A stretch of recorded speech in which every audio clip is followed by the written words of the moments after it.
Imagine that you are a 16-year-old girl. Your family is starving and in desperate need of money, so you respond to an ad in the newspaper looking for work. You're on your way, and there's even a little skip in your step as you anticipate the taste of the food to come once you get your hard-earned money. You enter, but someone quickly pulls the door shut behind you. All too late, you realize it's a trap. You kick, you scream, you bite, but it only delays the inevitable. You're thrown into a van with young girls lining the wall, their bruised and tormented bodies giving you an idea of what is to come. You hold your breath and wish for one of two things: rescue or death.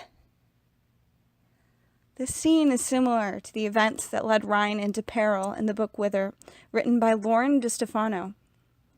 Ryan is a 16-year-old girl in a world where, because of a previous generation's attempt to make a super society through a development in the field of genetics, which led to the over-manipulation of the gene pool, women die at the age of 20 and men die at 25.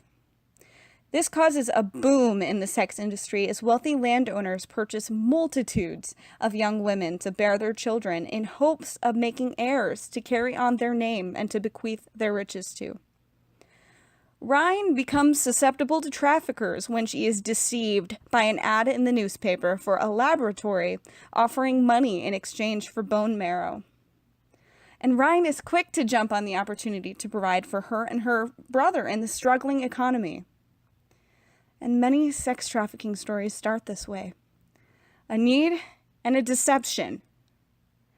With an estimated 20 to 30 million slaves in the world, and 80% of those cases are believed to involve sexual exploitation, sex trafficking is a powerful force. The International Labor Organization estimates that forced labor and human trafficking is a $150 billion industry worldwide. Some of you may be thinking, oh, the majority of those cases are in other countries, with more struggling economies. Wrong! There is a booming sex industry right under our nose that preys upon young women, though here in America, it looks different. Women, often very young girls, locked into a life of prostitution by highly skilled profiteers, pimps.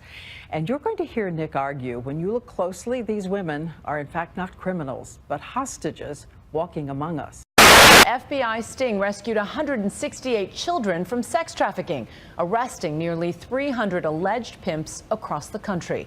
Now, our sister network Fusion brings us a rare inside look at a working brothel, a world where young girls are bought and sold in broad daylight. Whether you're captured and forced into a brothel, or abused and held hostage by a pimp, the end result is the same: a battered and traumatized woman betrayed by a society who failed to notice her pain. But we are not helpless. We can fight this. We must start by learning the indicators of sex trafficking, surveil and report anything suspicious to the National Human Trafficking Resource Center. You can have a fundraiser and donate the proceeds to an anti-trafficking organization, such as Partners Against Trafficking Humans, or Winrock International, which both have locations in Arkansas. You can also donate your time to the Peace at Home Family Shelter, which helps survivors of sex trafficking by providing food, shelter, and counseling. Students can even take action on their campus, join or establish a university club to raise awareness about human trafficking, and initiate action through your local community. Consider doing one of your research papers on a topic concerning human trafficking. Request that human trafficking be included in university curricula. It's time to take a stand.